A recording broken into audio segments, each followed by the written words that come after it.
ॐ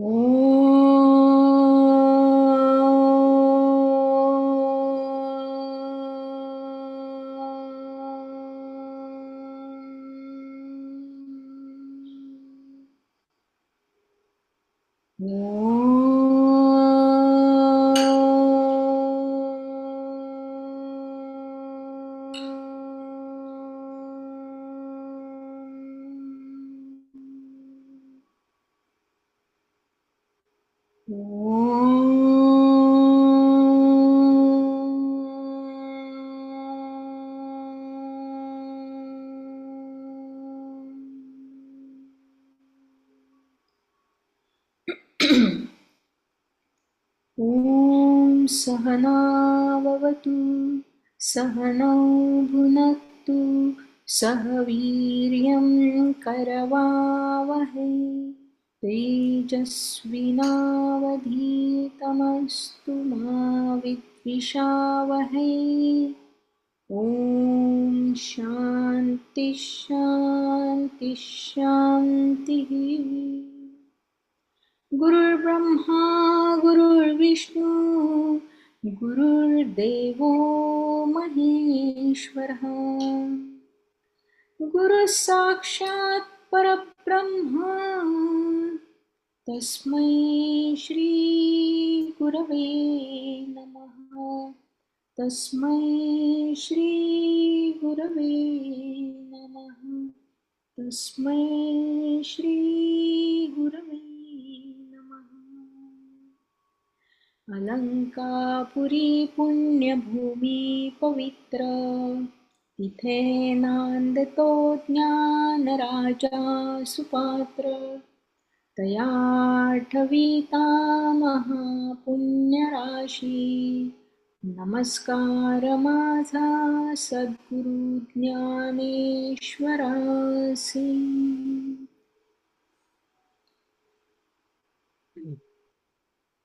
नमस्कार मंडळी, आपण 16व्या अध्यायात आहोत आणि आज गोश्वारा नीता वाचणार होती, पण मला अजून ती दिसत नाही आहे आलेली. हो, मी आहे ना. हो, कुठे मला? आहे. Okay, good good. चला, तू मला बोलली होतीस, तर मग गोश्वारा सुरू करूया. हो, तर गोश्वारा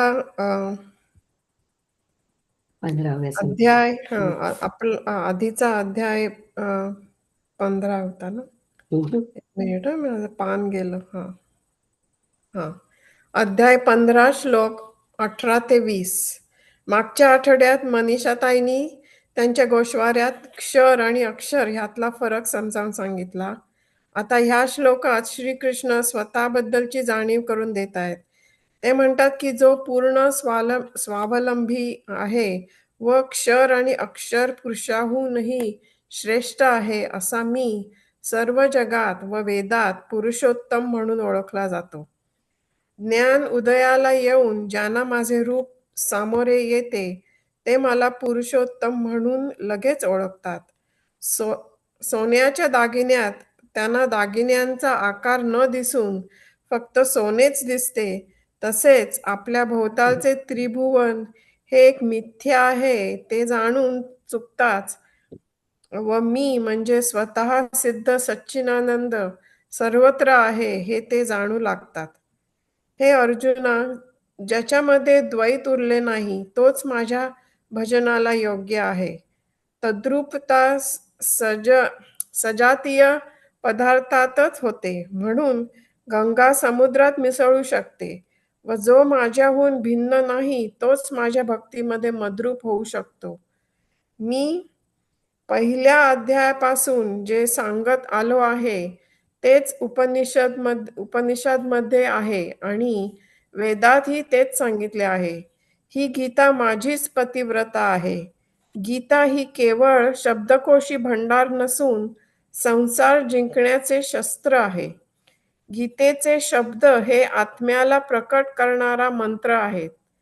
जसे शंकराच्या जटेतून गंगा बाहेर काढण्यास गौतम कारणीभूत झाला, तसेच माझ्यातले हे गीतेचे गुप्त धन तुझ्यामुळे आज बाहेर आले आहे. तुझ्याकडे श्रद्धेचा भंडार आहे. तुझ्या निर्मळतेमुळे तू माझे आकलन केलेस. गीतेच्या योगाने आत्मज्ञान प्राप्त होते आणि कर्ममुक्त होऊन लयाला जाते.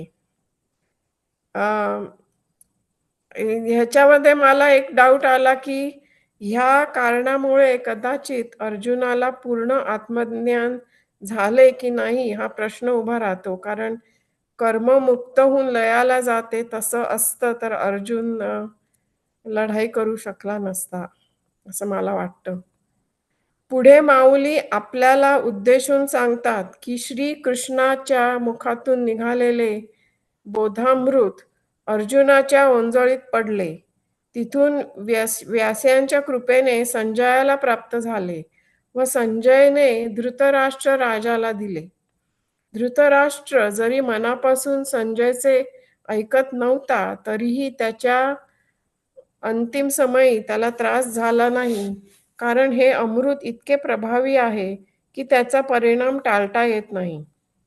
भ्रमर जसे शेवंतीच्या झाडाकडे न पाहता आपले लक्ष फुलांच्या सुगंधावर केंद्रित करून पराग घेऊन जातात, तसे आपण सगळ्यांनी गीतेचा सार जाणून घेऊन आपले आयुष्य अमृतमय करावे.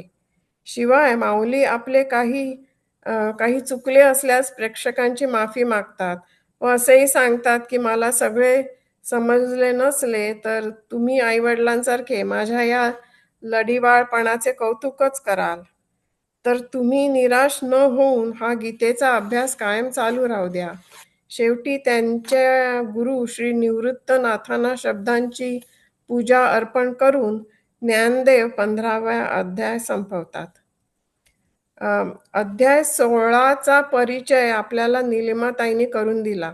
ह्याच्यात पूर्ण वेदांत आहे. वेद शिकवायला आत्मतयारी कशी करायची ते त्यांनी सांगितले आहे. 16व्या अध्याय दैव आणि असुर संपत्तीबद्दल सांगितले आहे.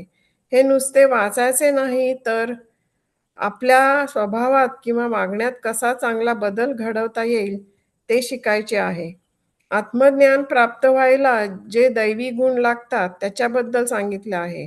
शिवाय आसुरी संपत्तीबद्दल पण सांगितलं आहे. त्यामुळे आपल्यासारख्या भक्तांना स्वतःचे निरीक्षण करून आपल्यात कोणते दोष आहेत हे समजू शकते व त्याच्यावर आपण सुधारणा करू शकतो.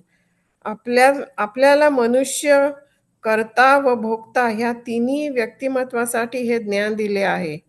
मनाची समता आणि शांती बाळगून दैवी गुण आहेत की नाही हे बघायचे आहे व आसुर गुण आपल्यापासून लांब ठेवायचे आहेत. दैवी संपत्ती श्लोक 1 ते 3 मध्ये समजावून सांगितले आहे व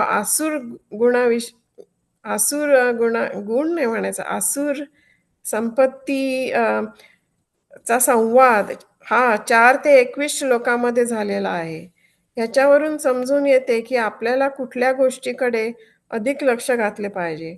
मुख्य म्हणजे आसुरी गुण हे स्वतःचे निरीक्षण करायला वापरले पाहिजेत आणि दुसऱ्याची निंदा करायला नाही. हा अध्याय समजायला तसा सोपा आहे व निलिमा ताईंच्या वेळोवेळी येणाऱ्या स्पष्टीकरणामुळे 16व्या अध्यायामध्ये आपल्याला खूप काही शिकायला मिळणार आहे. मी इथपर्यंतच लिहू शकले. पुढचं नाही मला जमलं लिहायला.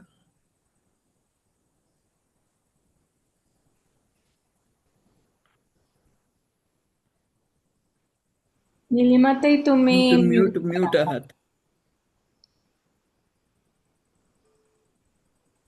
हा, मला खोकला येत असताना तुम्ही त्यात तर तू व्यवस्थित होत्यास, पण मला वाटतं की सगळ्याच एकत्र केलं तर बरं होईल. म्हणजे आता पुढे फोन करणार आहेत त्यांनी आणि या ओव्यांमध्ये आपल्याला बहुतेक ते आपल्या गुरुची म्हणजे हे करतात आणि जे काय असेल ते पुढच्या व्यक्तीने घेतलं तर बरं होईल असं मला वाटतं. म्हणजे सगळं एकत्र राहिलं असं. तर 40च्या नंतर वाचायचं ना? थँक्यू. असतं ना? हो, गुड. माधवीच वाचणार आहे. थँक्यू. चांगलं हा. झालं. 15वा छान अध्याय झालं. संपला. अवघड होता तो, पण तो संपला.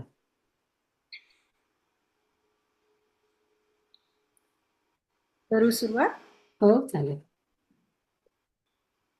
तर 15व्या अध्यायात श्रीकृष्णांनी त्या अर्जुनाला शास्त्रांचा पूर्ण सिद्धांत सांगितला. कारण की अंगात गुप्त असलेल्या सर्व दोषांना जसा चांगला वैद्य स्पष्ट रूपाने सांगतो, तसे देवांनी वृक्ष रूपकाच्या परिभाषेने संपूर्ण कार्यकारण उपाधीचे स्वरूप सांगितले आणि कूटस्थ मायारूप उपाधीचा आश्रय करून राहणारा अक्षर म्हणून जो पुरुषाचा प्रकार दाखविला, त्या योगाने उपहित चैतन्य देखील क्षर अक्षर दोन्ही स्पष्ट दाखवले. नंतर उत्तम पुरुष या शब्दाचे निमित्त करून शुद्ध आत्मतत्व दाखविले. आत्मप्राप्तीविषयी अंतरंग बळकट साधन जे ज्ञान तेही स्पष्ट सांगितले. म्हणून या अध्यायात सांगण्याजोगे असे काही शिल्लक राहिले नाही. आता फक्त गुरु व शिष्य या दोघांना प्रेमाचीच जोड होणार. याप्रमाणे या विषयाविषयी अनेक ज्ञात्या लोकांची पुरी समजूत पटली, परंतु त्यांच्याहून इतर जे मोक्षाची इच्छा करणारे होते, त्यांची या विषयांची इच्छा जास्तच वाढली. हे मर्मज्ञ अर्जुना, त्या मला पुरुषोत्तमाला ज्ञानाने जो ऐक्यभावाने भेटतो तोच सर्वज्ञ आहे व भक्तीची सीमाही तोच आहे. 15व्या अध्यायाच्या शेवटच्या श्लोकात त्रैलोक्याचे स्वामी भगवान श्रीकृष्ण परमात्मा असे बोलले व त्या प्रसंगी त्यांनी आनंदाने पुष्कळसे ज्ञानाचेच वर्णन केले. हे ज्ञान सर्व संसाराला एका घोटात गिळून किंवा निराश करून पाहता पाहता पाहणाऱ्या जीवालाच त्याच्या स्वतःच्या आत्मस्वरूपाचे ज्ञान करून देते व त्या जीवास सुखाच्या साम्राज्यावर पट्टाभिषेक करते. प्रपंचाचा बाध करून जीवाला ब्रह्मसाक्षात्कार करून देणारा ज्ञानाशिवाय एवढ्या सामर्थ्याचा दुसरा उपाय नाहीच. हा यथार्थ ज्ञानाचा उपाय सर्व उपायांमध्ये राजा आहे असे देव म्हणाले.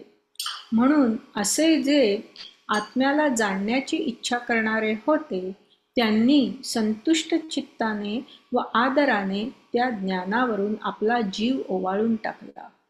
आता असे आहे की ज्या वस्तूवर प्रेम जडते तीच वस्तू इतर वस्तूंना मागे सारून वेळोवेळी मनात पुढे पुढे घुसू लागते, असा प्रकार होतो. प्रेमाची गोष्टच अशी आहे. म्हणून एकंदर जिज्ञासूंपैकी जे मुमुक्षु होते, त्यांना जोपर्यंत ज्ञानाचा वास्तविक संशय विपर्यरहित अनुभव आला नाही, तोपर्यंत ते ज्ञान कसे प्राप्त होईल व प्राप्त झालेल्या ज्ञानाचे संरक्षण कशाने घडेल, अशा विषयी त्यांच्या मनात वारंवार विचार घोटाळत असणे हे स्वाभाविकच आहे. म्हणून तेच यथार्थ ज्ञान कशाने प्राप्त होईल व तसे झाल्यावर त्याच्या वाढण्याचा प्रयत्न कसा घडेल, अथवा जे ज्ञानास उत्पन्नच होऊ देत नाही, अथवा ज्ञान उत्पन्न झाले असता जे ज्ञानाला भलत्या मार्गात घालते, असे ज्ञानाच्या विरुद्ध काय आहे हे समजले पाहिजे. मग ज्ञानाला जे विरुद्ध असेल त्याची वाट मोकळी करून देऊ, म्हणजे त्यास घालवून देऊ, व जे ज्ञानाला अनुकूल असेल त्याचाच सर्व भावांनी विचार करू. अशी तुम्ही सर्व जिज्ञासूंनी जी इच्छा मनात धरली आहे, ती इच्छा पूर्ण करण्याकरिता देव आता या अध्यायात बोलतील. जिच्या योगाने ज्ञान चांगले उत्पन्न होईल, शिवाय आपली विश्रांतीही जिच्या योगाने वाढेल, अशी जी दैवी संपत्ती, त्या दैवी संपत्तीचे वर्णन सांगण्यात येईल. आणि ज्ञानाचे काम काढून ज्ञानाला नाहीसे करून जी आसुरी संपत्ती राग व द्वेष यांना आश्रय देते, त्या भयंकर आसुरी संपत्तीचेही स्वरूप देव सांगतील. इष्टानिष्ट करणे हे स्वभावतःच ज्यांचे कौतुक आहे, अशा या दोघी म्हणजे दैवी आणि आसुरी संपत्ती आहेत. यांची मांडणी 9व्या अध्यायातच श्लोक 12 मध्ये केली होती. त्या 9व्या अध्यायातच त्यांचा विस्तार प्रत्यक्ष करावयास पाहिजे होता. तो तितक्यात दुसरा प्रसंग पुढे आला तर आता प्रसंगानुसार देव त्याचे दैवी व आसुरी संपत्तीचे व्याख्यान करीत आहेत. मागील क्रमाप्रमाणे संख्या पाहता हे निरूपण म्हणजे 16वा अध्याय समजावा. परंतु हे आता राहू दे. सांप्रत ज्ञानाचे इष्ट किंवा अनिष्ट करण्याच्या कामी सांगितलेल्या याच 2 संपत्ती समर्थ आहेत. जी मुमुक्षूंना आत्मस्वरूपाच्या मार्गाने पोचविणारी व जी मोहरूप रात्रीत धर्मार्थ रूप मशाल आहे, ती दैवी संपत्ती तर प्रथम ऐका. एकमेकांना पोचणारे असे जेथे पुष्कळ पदार्थ एके ठिकाणी मिळवले जातात, त्याला अशा पदार्थ समुदायाला लोकात संपत्ती म्हटले जाते. ती दैवी संपत्ती सुखाला उत्पन्न करणारी आहे व सर्व दैवी गुणांना ही एकच निर्वाहाचे साधन आहे. म्हणून हिला दैवी संपत्ती असे म्हटले आहे. किती छान सांगितलं ना त्यांनी संपत्ती का म्हटलंय त्याला ते.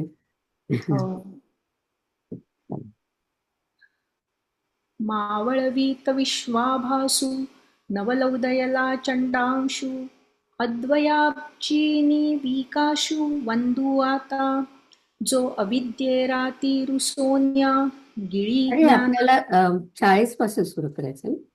ठीक हा? ठीक ठीक. हा. काय म्हणालात 41 पासून. म्हणजे? हं. 40 पासून सुरुवात 40 पासून करायची हा, वाचायला. right. 41. हो, राईट राईट या. हम्म. तरी अध्यायी अध्यायी 15वा. तरी अध्यायी 15वा श्रीकृष्णे तया पांडवा शास्त्रसिद्धांतू आघवा उगाणीला जे वृक्षरूपक परिभाषा केले उपाधी रूप अशेषा सद्वैद्ये जैसे दोषा अंगलिना आणि कूटस्थ जो अक्षरू दाविला पुरुष प्रकारू तेणे उपाहिता ही आकारू चैतन्या केला पाठी उत्तम पुरुष शब्दाचे करुणी मीश दाविले चोख आत्मतत्व आत्मविषयी आंतुवट साधन जे आंगदट ज्ञान हेही स्पष्ट चावळला म्हणून इये अध्यायी निरूप्य नुरेची काही आता गुरु शिष्या दोही स्नेहो लाहणा एवं इये विषयी कीर जाणते बुझावले अपार परी मुमुक्षु इतर साकांक्ष झाले त्यामज पुरुषोत्तमा ज्ञाने भेटे जो सुवर्मा तो सर्वज्ञ तोची सीमा भक्तीचीही ऐसे हे त्रैलोक्य नायके बोलिले अध्यायांत श्लोके तेथे ज्ञानची बहुतेके वानिले तोषे वरुणी प्रपंचाचा घोटू की जे देखतयाची देखता द्रष्टू आनंद साम्राज्यी पाटू बांधिजे जीवा येवढया लाठेपणाचा उपावो आणू नाहीची म्हणे देवो हा सम्यक ज्ञानाचा रावो उपायामाजी ऐसे आत्मजिज्ञासू जे होते तीही तोषलेनी चित्ते आदरे तया ज्ञानाते वोवाळिले जीवे आता आवडी जेत पडे तयाची अवसरी पुढे पुढे रिगो लागे हे घडे प्रेम ऐसे म्हणून जिज्ञासूंचा पैकी ज्ञानी प्रतीती होय ना जवनिकी तव योगक्षेमू ज्ञानविखी स्फुरेल चिकी म्हणून तेची सम्यक ज्ञान कैसेनी होय स्वाधीन जालिया वृद्धियत्न घडेल केवी का उपजोची जे नलाहे जे उपजले ही अव्हांटासूये ते ज्ञानी विरुद्ध काय आहे हे जाणावे की मग जाणतया जे विरू तयाची वाट वाहती करू ज्ञानाहित तेची विचारू सर्व भावे ऐसा जिज्ञासू तुम्ही समजती भावो जो धरिला असे चित्ती तो पूर्वावया लक्ष्मीपती बोलिजेल. ज्ञानासी सुजन्म जोडे, आपली विश्रांती ही वरी वाढे. ते संपत्तीचे पवाडे, सांगिजेल दैवी. आणि ज्ञानाचे निकामाकारे, जे रागद्वेषांसी देत थारे. तिये आसुरिये ही घोरे, करील रूप. सहज इष्टानिष्ट करणी, दोघींची इया कौतुकिणी. हे नवमाध्यायी उभारणी केली होती. तेथ साऊ माघे यावा उवावो, तव गोडवला आन प्रस्तावो. तरी तया प्रसंगे आता देवो, निरूपित असे. या निरूपणाचे निनावे, अध्याय पद 16वे. लावणी पाहता जाणावे, मागिलावरी. परी एक हे मिनिट असो आता सॉरी. लावणी म्हणजे ऍक्च्युअली आपण सिक्वेन्स म्हणतो ना, त्याला लावणी म्हणतात. वेगळा अर्थ. परी हे असो आता प्रस्तुती, ज्ञानाचा हिताहिती. समर्था संपत्ती याची दोन्ही, जे मुमुक्षु मार्गींची बोळावी. जे मोहरात्रीची धर्मदिवी, ते आधी तव दैवी संपत्ती ऐका. जेथ एक एका ते पोखी, ऐसे बहुत पदार्थ येकी. संपादिजती ते लोकी, संपत्ती म्हणिजे. ते दैवी सुख संभवी, तेथ दैवा गुणा येकोपजीवी. जाली म्हणून दैवी संपत्ती हे. छान छान वाचलं सगळं. चला, आज महेश आलाय का? नाही आला ना अजून. नाही आलेलं दिसत नाहीये. हा, मग मी वाचू का पहिला श्लोक का? चालेल चालेल चालेल. तुम्ही चालेल ना? पुढचं वाचणार होता ना? हो, मी पुढचं वाचणार होते, दुसरा श्लोक, पण मी हा. हा पण वाचते आणि पुढचं पण वाचते, त्याचे काही. मला वाटतं आज सुषमा आली आहे, तिलाही आवडतं वाचायला. सुषमा, तुला वाचायचंय का दुसरा? मला विचारतीये का? माहुरे नाही ना? नाही, येरवडेकर. येरवडेकर. सुषमा वाय. हो हो, Oh yes, एकच sure, आहे no मला वाटतं problem. आज ना सुषमा. मी आहे. Yeah. ओके ओके, हा. नाही. मी वाचायचे पहिला श्लोक, ठीक आहे. पहिला श्लोक चालेल. ओके. ओके. याच्यात मला फक्त एक सांगायचंय की आता इथे त्यांनी पूर्ण लिस्ट दिली आहे की अभयम, सत्व, संशुद्धी, आणि हे जे शब्द आहेत ना, याचं माऊलींनी खूप छान केलंय स्पष्टीकरण. हम्म. तर म्हणजे त्या ओव्यांमध्ये त्यांनी सांगितलं की याला दैव संपत्ती म्हणतात, याला हे म्हणतात. तर तेवढे फक्त आपण शब्द म्हणजे तेवढ्या ओवी आपण लक्षात ठेवायला पाहिजे. की मग म्हटलं तसं पहिल्यांदा त्यांनी कल्प आणि विकल्प सोडायचं म्हणजे सत्वशक्ती असं सांगितलंय. नंतर आत्मरूपी गोडी ते सांगितलंय 80वा ओवी. असं मी आता इथे नंबर लिहून ठेवले, पण आपण जेव्हा म्हणजे सुषमा जेव्हा वाचेल तेव्हा तेवढं आपलं लक्षात ठेवायचं किंवा त्याच्यावरती मार्क करून ठेवायचं की इथे दमाची व्याख्या आहे किंवा इथे पुढे काय यागाची व्याख्या आहे, असं. म्हणजे वाचताना तेवढं लक्षात ठेवा, म्हणजे आपल्याला कशाचं ते वर्णन आहे ते नंतर सुद्धा आपल्या लक्षात येईल. ओके, हा, जाऊया पुढे. ओके, चालू करू. हो. श्री भगवान उवाच. अभयं सत्त्वसंशुद्धिर् ज्ञानयोगव्यवस्थितिः दानं दमश्च यज्ञश्च स्वाध्यायस्तप आर्जवम्. श्रीकृष्ण म्हणाले, निर्भयता, शुद्ध सत्वात्मक बुद्धी, ज्ञान व योग यांच्या ठिकाणी तत्परता, दान, दम आणि यज्ञ, स्वधर्माप्रमाणे आचरण, स्वाध्याय, आपापल्या अधिकाराप्रमाणे वेदाध्ययन अथवा नामपाठ, तप, सौजन्य, तर त्याच दैवी संपत्तीच्या गुणात श्रेष्ठ असा पहिल्या आसनावर जो बसतो त्या गुणाला अभय असे म्हणतात. ऐका, 68. तर ज्याप्रमाणे महापुरात उडीच घातली नाही म्हणजे बुडण्याचे भय धरण्याचे कारण नाही, अथवा पथ्याच्या घरी रोगाची किंमत नाही, पथ्याने वागत असता तेथे रोगाचे भय नाही, त्याप्रमाणे विहित व निषिद्ध कर्म यांच्या संबंधाने अहंकाराला उत्पन्न न होऊ देणे, अशा रीतीने संसाराचा धाक टाकणे याला अभय असे म्हणतात. अथवा दुसऱ्या रीतीने अद्वैत भावाच्या विकासाने आपल्याहून दुसरे हे आपला आत्मा आहे असे मानून भयाची गोष्ट हद्दपार करून जे टाकणे त्यास अभय असे म्हणावे. पाणी मिठाला बुडवायला येते ते मीठच पाणी होते, मग त्यास बुडण्याचे भय कसले? त्याप्रमाणे आपण अद्वैत स्वरूप झालो असता भयाचा नाश होतो. बाबा अर्जुना, अभय या नावाने ज्याचा उल्लेख केला जातो ते हे समजावे. हे अभय म्हणजे सम्यक यथार्थ ज्ञानाच्या बरोबर असणारा व त्याचे सर्व प्रकारे रक्षण करणारा शिपाई आहे. आता सत्वशुद्धी म्हणून जिला म्हणतात ती ही अशा लक्षणांनी ओळखावी.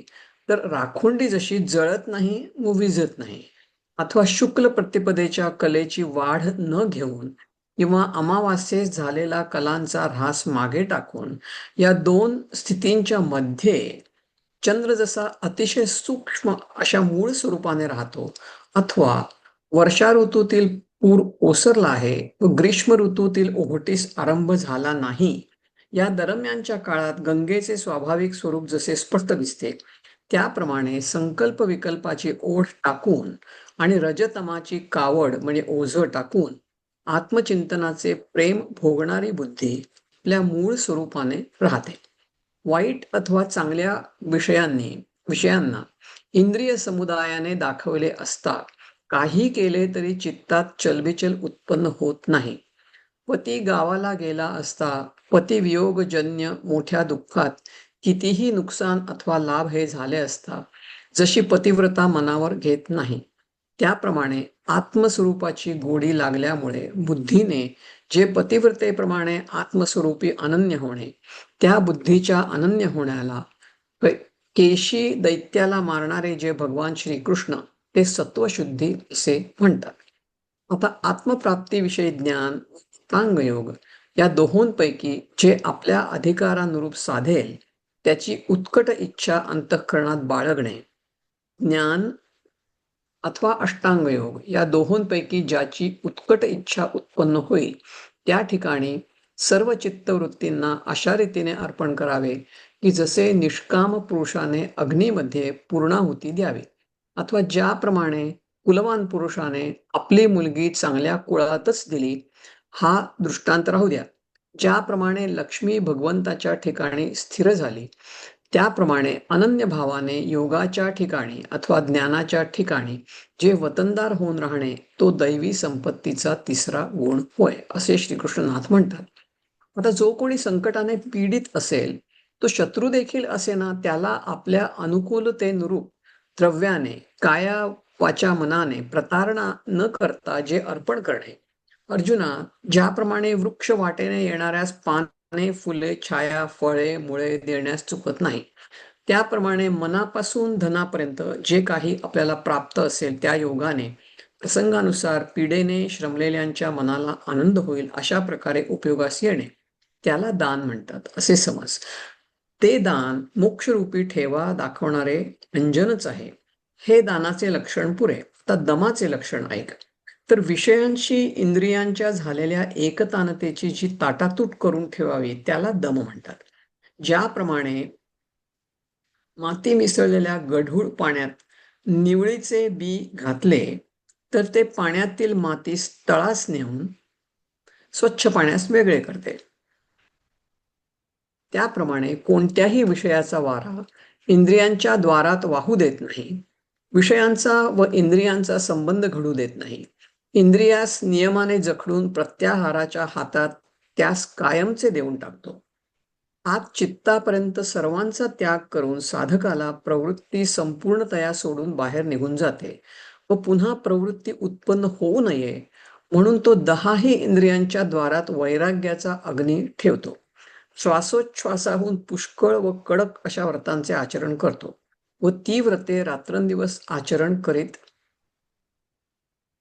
असता ज्याला एक क्षणभरही विश्रांती सापडत नाही, दम असे ज्याला म्हणतात, त्याचे हे वर सांगितल्याप्रमाणे लक्षण आहे असे समज. आता यज्ञाचाही अर्थ थोडक्यात सांगतो, तो ऐक. तर मुख्य ब्राह्मणापासून आरंभ करून तो अखेर स्त्रियादिक शेवटापर्यंत मधील सर्वांनी आपापल्या वर्णाश्रम धर्मानुसार जे काही करणे, ज्याला जे आश्रय करण्याला योग्य असे सर्वात चांगले देवधर्म वगैरे असतील त्यांचे त्याने शास्त्रात सांगितलेल्या विधीप्रमाणे अनुष्ठान करावे. उदाहरणार्थ ब्राह्मण अध्ययनादी 6 प्रकारची कर्मे करतो व शूद्र त्याला नमस्कार करतो, की दोघांनाही सारखाच यज्ञ उत्पन्न होतो. म्हणजे दोघांनाही आपापल्या अधिकाराप्रमाणे यज्ञ केल्याचे सारखेच फळ मिळते. त्याप्रमाणे आपापल्या अधिकाराचा विचार करून तेच हे सर्वांचे यज्ञ करणे आहे, परंतु त्यात त्या यज्ञाचे आचरण करण्यात फलाशेचे विष कालवू नये आणि देहाच्या हातून होणाऱ्या कर्माच्या कर्तेपणाचा अहंकार उत्पन्न होऊ देऊ नये. पण वेदाने करावयास सांगितलेल्या कर्माच्या विधानांना आपण स्वतःच ठिकाण होऊन राहावे. अर्जुना, अशा प्रकारचे लक्षण असलेला व सर्वांच्या आचरणात येणारा हा यज्ञ आहे असे समज. हा यज्ञ म्हणजे मोक्षाच्या वाटेवरील माहितगार वाटाड्या आहे. आता चेंडू जमिनीवर आपटायचा, तो चेंडूने जमिनीला मारण्याकरता नव्हे तर चेंडूला उशी येऊन तो आपल्या हातात यावा म्हणून, अथवा शेतात बी फेकायचे, पेरायचे, ते नुसते बी फेकणे नसते, परंतु त्या फेकण्यात पिकावर नजर असते. अथवा अंधारात ठेवलेली वस्तू दिसण्याकरता जसा दिवा घ्यावा, अथवा फांद्या फळे येण्याकरता ज्याप्रमाणे वृक्षांच्या मुळांना पाणी घालावे. हे फार बोलणे राहू दे. ज्याप्रमाणे आपण आपल्याला पाहण्याकरता आरसा आवडीने वारंवार पुष्कळ स्वच्छ करावा, त्याप्रमाणे श्रुतीच्या प्रतिपादनाचा मुख्य विषय असा जो ईश्वर, त्याचा साक्षात्कार होण्याकरता श्रुतींचा नेहमी अभ्यास करणे. पवित्र तत्व पावण्याकरता द्विजांनीच ते ब्रह्मसूत्र घोकावे, इतरांनी स्तोत्रे अथवा नाममंत्र घोकावेत. अर्जुना, स्वाध्याय म्हणून जो म्हटला जातो तो हा असे देव म्हणतात. आता तप शब्दाचा अभिप्राय सांगतो, ऐक. तर दान म्हणजे सर्वस्व देणे.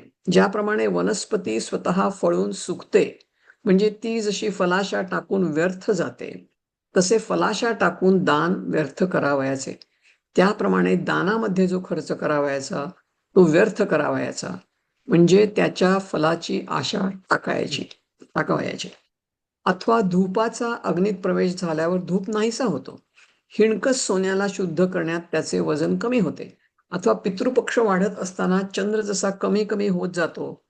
अर्जुना, त्याप्रमाणे आत्मानुभवाच्या विकासाकरिता प्राण, इंद्रिये व शरीर यांची जी आटणी करावयाची, म्हणजे प्राण व शरीर यास आत्मप्राप्तीच्या मार्गात जे झिजवणे, तेच तप होय.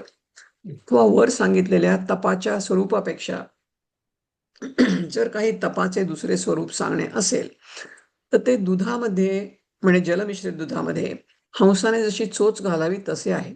म्हणजे हंस जसा दूध आणि पाणी आपल्या चोचीने वेगळे करतो, त्याप्रमाणे जो विचार उत्पन्न होताच देह व आत्मा यांच्या कालवाकालवीत हात घालतो, तो व पाण्यापासून हंसाची चोच ज्याप्रमाणे दुधास अलग करते, त्याप्रमाणे आत्म्यास देहापासून समजुतीने अलग करतो.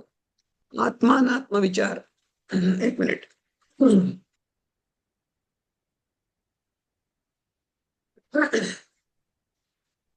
आत्मानात्मविचार आपल्या अंतःकरणात सारखा जागृत ठेवावा.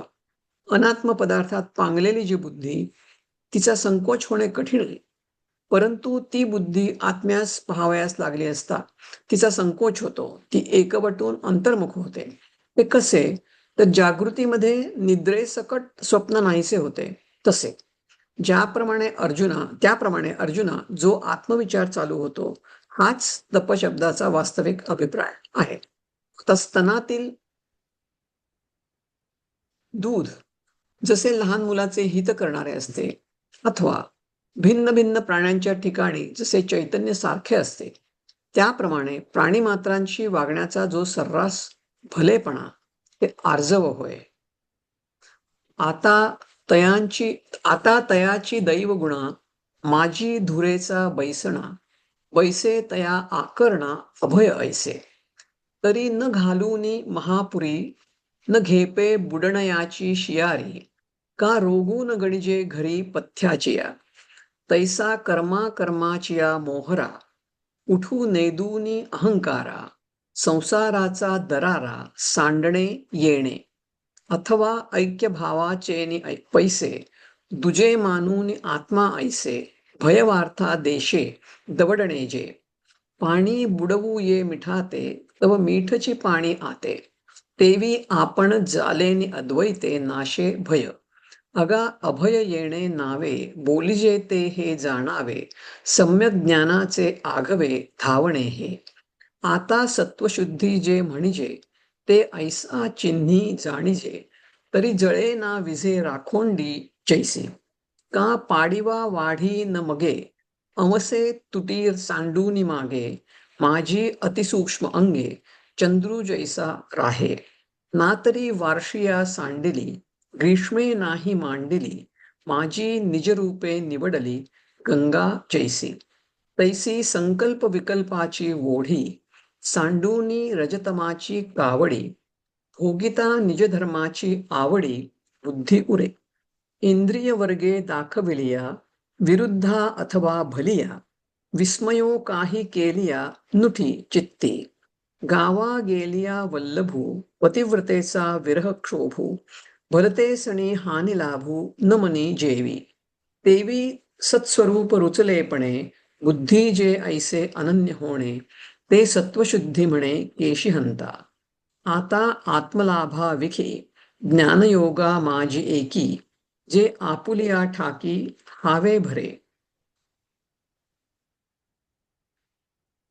तेथ सगळी चित्तवृत्ती त्यागू करणे ऐशा रीती निष्कामे पूर्णाहुती हुताशी जैसी का सुकुळीने आपुली आत्मजा सत्कुळीची दिधली हे असो लक्ष्मी स्थिरावली मुकुंदी जैसी तैसेनी विकलेपणे जे योगज्ञानीच या वृत्तिक होणे तो तिजा गुण म्हणे श्रीकृष्णनाथो आता देह वाचा चित्ते यथा संपन्ने वित्ते वैरी जालिया हि आर्ताते न वंचणे जे का पत्र पुष्पछाया फळे मुळे धनंजया वाटेचा न चुके आलिया वृक्ष जैसा तैसे मनवनी धनवरी विद्यमाने आल्या अवसरी श्रांतांची मनोहारी उपयोगा जाणे तया नाव जाण दान जे मोक्ष निधानाचे अंजन हे असो ऐक चिन्ह दमाचे ते तरी विषयेंद्रिय मिळणी करुणी घापे वितुटणी जैसे तोडीजे खडू पाणी पारकेया तैसा विषय जातांचा वारा वाजो नेदिजे इंद्रिय द्वारा ये बांधोनी प्रत्याहारा हाती वोपी आतुला चित्ताचे अंगवरी सांडोनी प्रवृत्ती पळे परबाहेरी आगी सुईजे दाहीही द्वारी वैराग्याची श्वासोश्वासाहुनी बहुवसे व्रते आचरे खरपुसे ओसंतिता रात्री दिवसे नारायणुपचया पै दमु ऐसे म्हणिपे तो हा जाण स्वरूपे यागार्थुही संक्षेपे सांगो ऐक तरी ब्राह्मण करुणी धुरे स्त्रियादिक पैल मेरे माझारी अधिकारे आपुला लेनी जया जे सर्वोत्तम भजनीय देवता धर्म ते तेणे यथागम विधी यजिजे जैसा द्विज षट्कर्मे करी शूद्रतया ते नमस्कारी की दोहीसिही सरोभरी निपजे यागू तैसे अधिकार पर्यालोचे हे यज्ञ करणे सर्वांचे परी फळाशेचे न घापे माझी आणि मी करता ऐसा भावो नेदिजे देहाचिनी द्वारे जावो ना वेदाज्ञेसी तरी ठावो होईजे स्वयं अर्जुना एवं संज्ञो सर्वत्र जाण यज्ञो कैवल्य मार्गीचा अभिज्ञो सांगाती हा आता चेंडुवे भूमी हाणिजे हे नव्हे तो हाता आणिजे की शेती बी विखुरिजे परी पिकी लक्ष नातरी ठेविले देखावया आदर कीजे दिविया का शाखा फळे यावया सिंपिजे मूळ हे बहु असो आरिसा आपण पे देखावया जैसा पुढत पुढती बहु असा उटिजे प्रीती तैसा प्रतिपाद्यू जो ईश्वरू तो होवावया लागी गोचरू श्रुतीचा निरंतरू अभ्यासू करणे ते द्विजांसीच ब्रह्मसूत्र येरा स्तोत्र का नाम मंत्र आवर्तणे पवित्र पावावया तत्व पार्था गा स्वाध्यावो बोलिजे तो हा म्हणे देवो आता तप शब्दाभिप्रावो ऐक सांगो तरी दाने सर्वस्व देणे, वेचणे ते व्यर्थ करणे, जैसे फळोनी स्वये सुकणे, औषधीचे जेवी. नाना धुपाचा अग्निप्रवेशू, कनकी तुकाचा नाशू, का पितृपक्षू पोषिता रासू, चंद्राचा जैसा. तैसा स्वरूपाची या प्रसरा, लागे प्राणेंद्रिय शरीरा, आटणी करणे जे वीरा, तेची तप. अथवा अनारिसे तपाचे रूप जरी असे, तरी जाण देवी दुधी हंसे, सुदली चाचू. तैसे देह जीवाचिये मिळणी, जो उदयजत सुये पाणी, तो विवेक अंतःकरणी जागविजे. पाहता आत्मयाकडे, परिबुद्धीचा पैसू साकडे, सनिद्र स्वप्न बुडे जागणी जैसे. तैसा आत्मपर्यालोचू, प्रवर्ते जो साचू, तपाचा हा निर्वेचू धनुर्धरा. आता बाळाच्या हिती स्तन्य, जैसे नानाभूती चैतन्य, तैसे प्राणीमात्री सौजन्य आर्जवते. छान. आता मी वाचते दुसरा हो, श्लोक. हो. चालेल. अहिंसा सत्यम क्रोधः त्याग शांतिरपैशुनम् दया भूतेष्वलोलुप्त्वम् मार्दवम् हीरचापलम्. अहिंसा, सत्य, क्रोधराहित्य, अहिंसेचा त्याग, शांती, दैत्याला गिळून ज्ञाता व ज्ञानही नाहीसे होऊन उरणारी स्थिती, दोष टाकून गुण घेण्याची दृष्टी, भूतमात्रांच्या ठिकाणी दया, अनासक्ती, मृदुता, लज्जा, इंद्रियांच्या क्रियेचा थंडपणा आणि जगाला सुख व्हावे म्हणून शरीराने, वाचेने व मनाने जे वागणे ते अहिंसेचे स्वरूप होय असे समज. आता कमळ, कलिका जशी स्वभावता तीक्ष्ण असून मृदू मऊ असते, कारण ती पाण्याचे भेदन करते म्हणून तीक्ष्ण म्हणावयाचे, आणि स्पर्शाला मऊ असते म्हणून तिला मऊ म्हणावयाचे. अथवा चंद्राचे तेजच खरे, परंतु ते थंड असते. दाखवल्याबरोबर रोग नाहीसा करू शकेल आणि जिभेला जे कडू लागणार नाही ते औषधच नाही, मग मी कसल्या औषधाची उपमा कोठची देऊ? तरी जसे पाणी बुबुळाला घासले तरी ते मऊपणामुळे डोळ्यामध्ये खुपत नाही, पण त्याच पाण्याविषयी विचार करून पाहिले तर ज्याप्रमाणे तेच पाणी डोंगराचा कडा फोडते, त्याप्रमाणे जे सत्य भाषण संशय नाहीसा करण्याच्या कामी तलवारीसारखे तीक्ष्ण असते आणि ऐकण्याच्या बाबतीत गोडपणाला पायाखाली तुडवते. हं. जे सत्य भाषण सहज ऐकत असता कानालाच मुखे उत्पन्न होतात, पुन्हा पुन्हा ऐकावे अशी कानाला इच्छा उत्पन्न होते, आणि जे सत्य भाषण आपल्या खरेपणाच्या जोरावर ब्रह्मालाही भेदून जाते, ब्रह्माचा साक्षात्कार करून देते. फार काय सांगावे, जे भाषण प्रियपणाने कोणालाही फसवू जाणत नाही आणि जरी ते खरे असते तरी ते कोणालाही खुपत नाही. बाह्य दृष्टीने पाहिले तर पारध्याचे गाणे खरोखर कानास गोड लागते, पण खरे पाहिले तर ते अति घातकर असल्याचे दिसून येते. अग्नी आपले जाळण्याचे काम खरोखर उघडपणाने करतो, पण असल्या प्रकारच्या सत्यास आग लागो. जे भाषण कानाने ऐकले असता गोड लागते, परंतु अर्थाने जे काळजाला जोमते, असे भाषण हे भाषणच नाही, तर ते भाषण म्हणजे सुंदर रूप धारण करणारी हडळच आहे. हं. परंतु मुलाच्या अकल्याणाच्या बाबतीत मुलावर लटके रागवणारी आणि लाड करण्यात फुलासारखी मऊ अशा त्या आईचे स्वरूप जसे असते, त्याप्रमाणे जे ऐकल्याने सुख देण्यात वसतात, जे परिणामी सत्य असते व ज्या बोलण्याने ऐकणाऱ्याच्या अंतःकरणात द्वेषादी विकार येत नाही, त्या बोलण्यास येथे सत्य असे म्हटले आहे.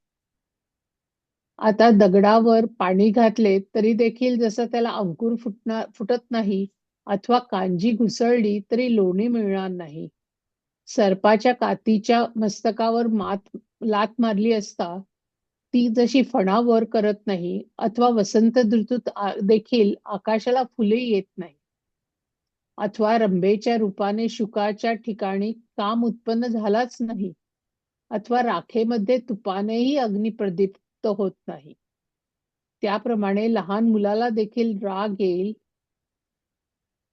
अशा शेलक्या शिव्या उच्चारल्या आणि तशीच दुसरी आणखी कित्येक कारणे एकत्र मिळाली असताही, परंतु अर्जुना, ब्रह्मदेवाच्या पाया पडले असता आयुष्य संपलेला पुरुष ज्याप्रमाणे उठत नाही, त्याप्रमाणे क्रोध उत्पन्न होण्याची शिकस्त केली असता त्याच्या ठिकाणी क्रोधाचा विकार उत्पन्न होत नाही. अक्रोधत्व असे ज्यास म्हणतात ते या स्थितीलाच होय असे समज, असे श्रीकृष्ण अर्जुनाला म्हणाले. आता मातीचा त्याग केला असता जसा घटाचा सकारण त्याग होतो व सुताचा त्याग केला असता वस्त्राचा त्याग होतो, अथवा वडाच्या बीजाचा त्याग केला असता जसा वडाच्या झाडाचा त्याग होतो, अथवा ज्याप्रमाणे सर्व भिंतीचा त्याग नाश केला असता त्या भिंतीवरील सर्व चित्रांचा त्याग होतो, अथवा झोपेचा त्याग केला असता नाना प्रकारच्या स्वप्नांच्या समुदायाचा त्याग होतो, अथवा जलाचा त्याग केला असता जसा लाटांचा त्याग होतो, अथवा वर्षा ऋतूचा त्याग केला असता जसा मेघांचा त्याग होतो, अथवा द्रव्याचा त्याग केला असता भोगांचा जसा त्याग होतो. अर्जुना, पहा, त्याप्रमाणे बुद्धिवान पुरुष देहाच्या ठिकाणी असलेल्या अहंतेचा त्याग करून संपूर्ण संसार मात्राचा कारणासह त्याग करतात. त्याला त्याग असे नाव आहे, असे यज्ञ स्वरूप श्रीकृष्ण म्हणाला. त्या दैववान अर्जुनाला हे श्रीकृष्णाचे सांगणे पटून तो विचारू लागला. अर्जुन म्हणाला, आता महाराज, मला शांतीचे लक्षण स्पष्ट सांगा. तेव्हा देव म्हणाले, चांगले लक्ष देऊन ऐक. अर्जुना, जर ज्ञेयाला जाणावयाच्या विषयाला गिळून बात करून मागून ज्ञाता जाणणारा व ज्ञान देखील खरोखर जेथे नाहीसे होते ती शांती होय. मला इथपर्यंतच वाचायचं होतं, तर आधी श्लोक वाचू का पुढचं वाचू? हा, नाही, आपण आता हे बसवे, ओव्या बसवे. ओव्या वाचू आधी? ओके. मला वाटतं तेवढंच होईल आज आपलं. बघू, अजून वेळ असला तर वाचूया. ओके.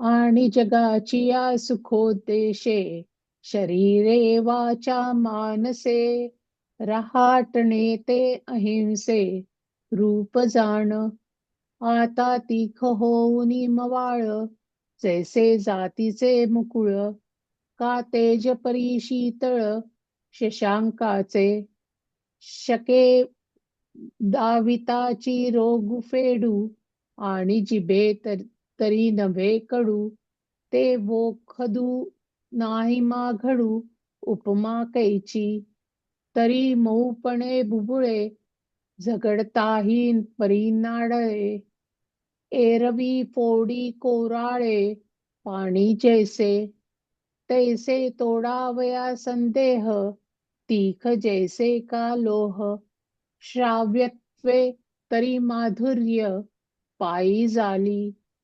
पायी घाली ऐकता कौतुके काना तेची निगती मुखे जे साचारी वेचेनी बिके ब्रह्मही भेदी किंबहुना प्रियपणे कोणातेही झकवू नेणे यथार्थ तरी खुपणे नाही कवणा एरवी गोरी कीर काना गोड परी सांचांचा पाखाळी कीड आगीचे करणे उघड परी जळो ते साच कानी लागता महुर अर्थे विभांडी जिव्हार ते वाचा नवे सुंदर लावची पा परी आहिती कोपोनी सोप लालनी मऊ जैसे पुष्प, तिये मातेचे स्वरूप,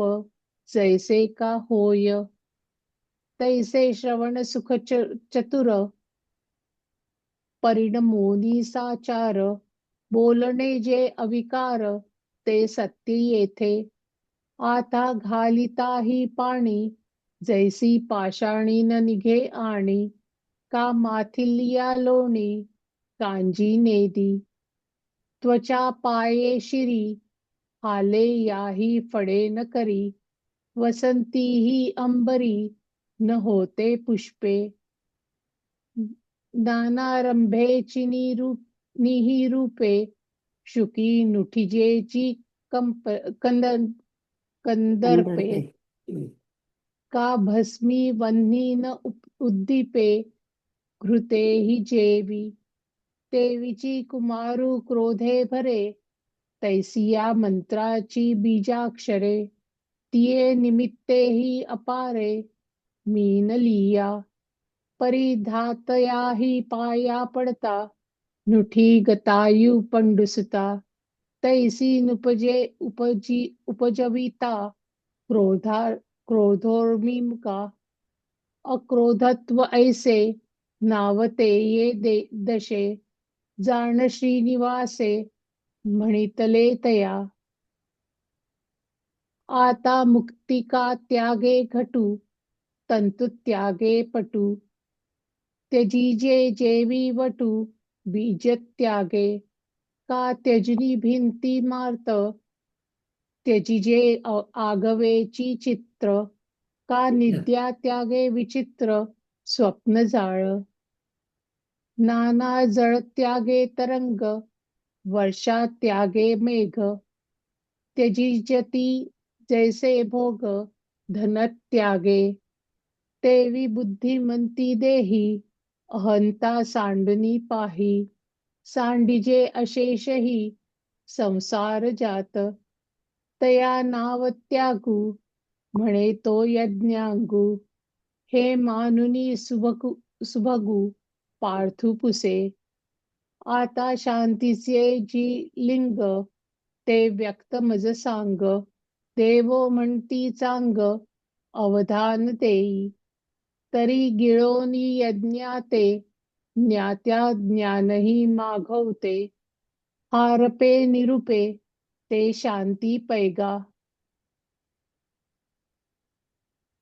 तेवढंच वाचायचं होतं आज. Okay, very good. थांबूया आपण इथे. आणि अजून चालेल, थँक्यू. छान वाचलं. आता पुढच्या वेळी नाही आहात का तुम्ही? मनीषा, तुम्ही पुढच्या नाही, मी आहे. मला वाटतं हिने सांगितलं होतं की तिला वाचता येणार नाही म्हणून आज, म्हणून मी म्हटलं मी वाचते. पुढच्या वेळेस ती वाचेल, नाही तर मी पण वाचेन, काही हरकत नाही. थँक्यू. चालेल. आता विश्वात्मके देवे, येणे वाग्यज्ञे तोषावे. तोषो नियामज द्यावे, पसाय दान हे. जे खळांची व्यंकटी सांडो, तया सत्कर्मी रती वाढो. भूता परस्परे पडो, मैत्र जीवांचे. दुरितांचे तिमिर जावो, विश्वस्वधर्म सूर्ये पाहो. जो जे वांछील तो ते लाहो, प्राणिजात. वर्षत सकळ मंगळी, ईश्वर निष्ठांची मांदियाळी. अनवरत भूमंडळी, भेट तू भूता. चला कल्पतरूंचे आरव, चेतना चिंतामणीचे गाव. बोलते जे अर्णव पियुषांचे, चंद्रमे जे अलांछन. मार्तंड जे तापहीन, ते सर्वाही सदा सज्जन. सोय रे होतु, किंबहुना सर्वसुखी. पूर्ण हो नीतिही लोकी, भजी जो आदिपुरुषी अखंडित.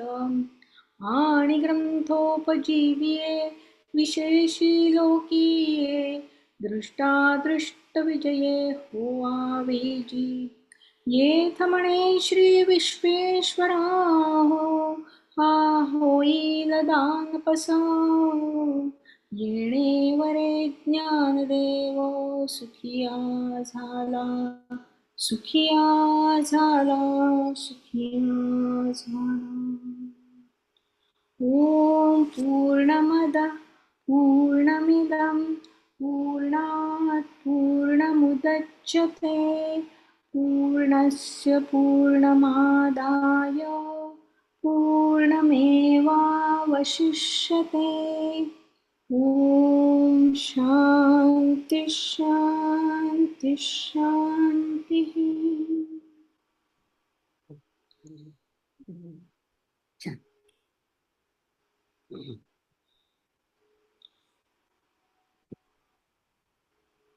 तर पुढच्या वेळी ते रेकॉर्डिंग बंद करायचंय.